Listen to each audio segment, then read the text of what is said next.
Hello dear student, जय हिंद। सभी लोगों का स्वागत है हमारे सोशल मीडिया प्लेटफॉर्म पे।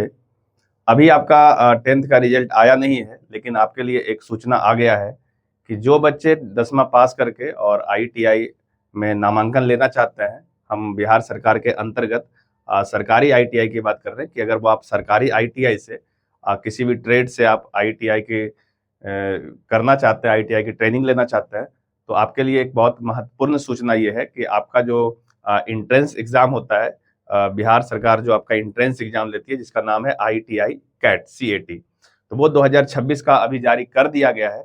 तो जो लोग आईटीआई करना चाह रहे हैं उनको अभी फॉर्म भरना पड़ेगा। तो आइए हम इससे रिलेटेड थोड़ा जो डिटेल है वो आपको हम समझा देते हैं कि क्या क्या चीज़ है, कब से कब तक ये फॉर्म भराएगा, किसका कितना पैसा लगेगा और कैसे तैयारी होगा, ये सारी बातें आपको हम इस वीडियो में बता देंगे। तो सबसे पहले आपको करना क्या है, इसको देखने के लिए आपको वेबसाइट पे जाना होगा। तो आपको गूगल क्रोम जो है उसको ओपन करना पड़ेगा।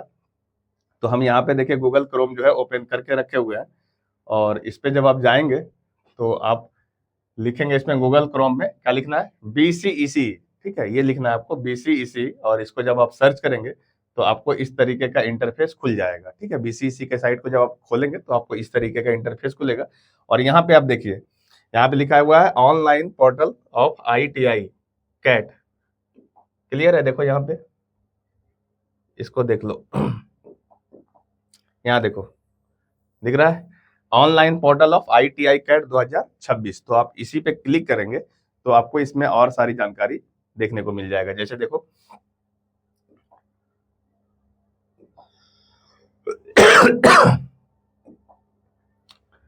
जैसे हम यहाँ पे क्लिक करेंगे तो आपको इस तरीके का चीज देखने को मिलेगा। देखिए यहाँ पे आपको online application portal of ITI CAT, ये आपको 2026 का है। यहाँ पे आपका डिटेल है, पहले आप डिटेल एक बार देख लीजिए, है ना, कि रजिस्ट्रेशन में क्या क्या आपको करना है।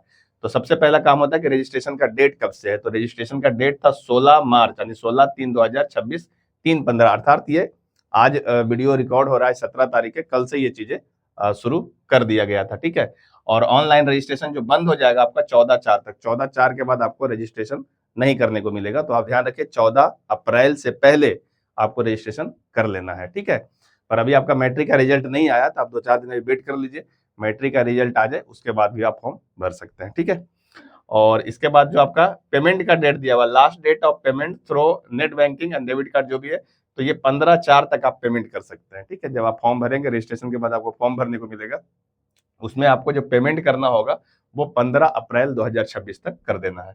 और इसके बाद आपका online editing of application form, अगर कुछ गलती होता है तो आप 16/4 से 17/4 तक आप इसको एडिट कर सकते हैं, कुछ अगर मिस्टेक कर दिए फॉर्म भरने में तब। ठीक है, और स्टार्टिंग डाउनलोडिंग एडमिट कार्ड का दिया हुआ कि 8/5 से आपका एडमिट कार्ड भी जारी कर दिया जाएगा, अर्थात आपका 5वां महीना में एग्जाम लेने की पूरी सूचना दिया हुआ है। ठीक है, अब जो बच्चे रजिस्ट्रेशन नहीं अभी किए हैं तो उसके लिए यहाँ पे कॉलम है अपना प्रोफाइल पंजीकृत करें, इधर लिखा हुआ है देखिए अपना प्रोफाइल पंजीकृत करें, ये लिखा हुआ है।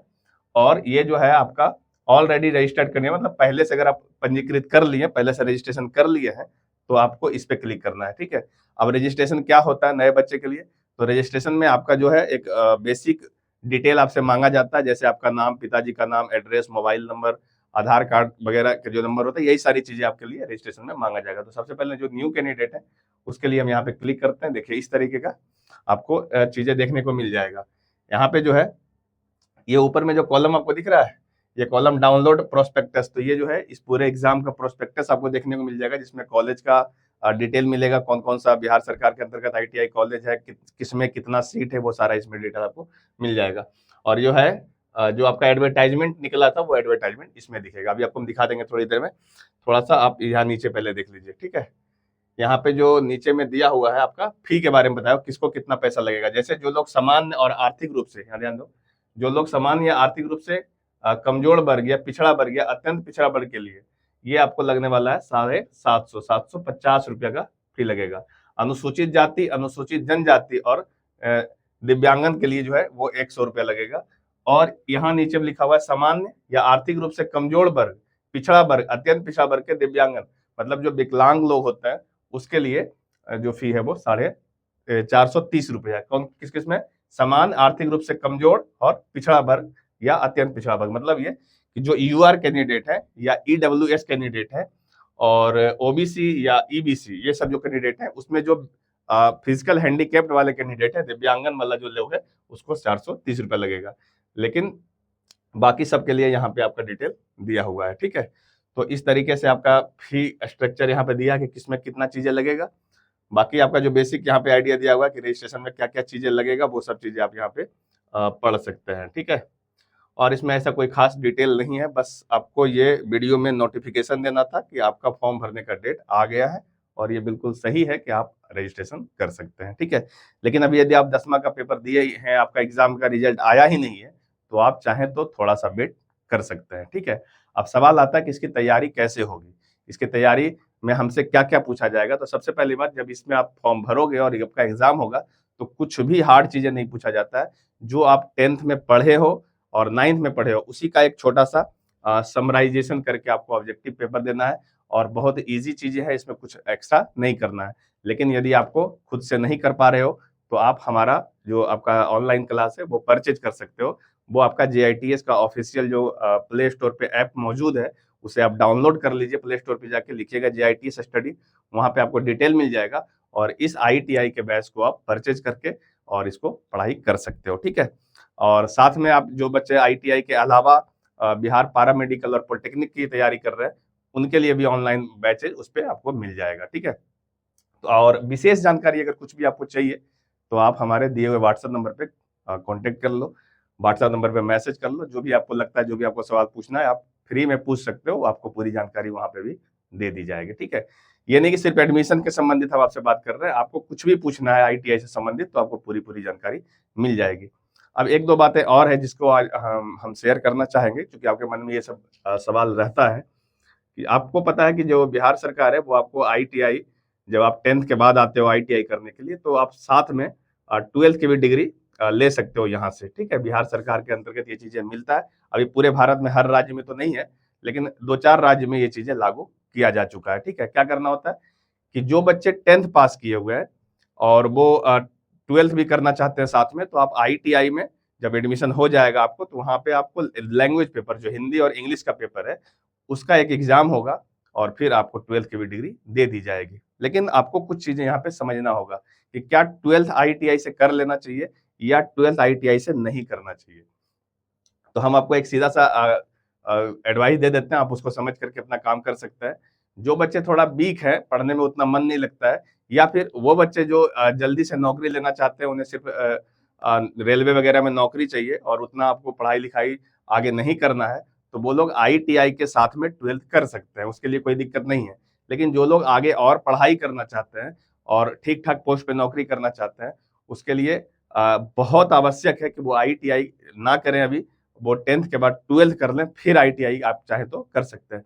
क्योंकि जो आपका 11-12 का कोर्स है, वो काफी महत्वपूर्ण है आपके कैरियर के हिसाब से, चूंकि उसमें जितनी भी सिलेबस उसके हैं, वो इतना इंपॉर्टेंट है कि उसको जानकारी लेना बहुत जरूरी है। अब अगर आप ITI चले जाते हैं, तो आपको ITI वाला सारा जानकारी मिलेगा, 11-12 का जो मेन पोर्शन है वो आपका छूट जाएगा। तो आपको सीधा कह रहे, ये नहीं कह रहे ये अच्छा है ये खराब है। जिनको आगे और अच्छा कुछ करना है, आगे की और पढ़ाई अच्छा करना चाहते हैं, तो वो 11-12 ही करें, 10th के बाद 11-12 करें। उसके बाद अगर मन हो तो ITI करें, अदरवाइज आप अलग फील्ड में जा सकते हैं। जैसे आप इंजीनियरिंग की तैयारी कर सकते हैं, मेडिकल लाइन में जा सकते हैं, या फिर आप पब्लिक सेक्टर की तैयारी कर सकते हैं। पब्लिक सेक्टर का नहीं मतलब वो, जैसे आप बिहार का जो पब्लिक सेक्टर होता है, BPSC करते हैं, वो कर सकते हैं। कई लोग UPSC की तरफ बढ़ते हैं, तो वो लोग ऐसे करके बढ़िएगा।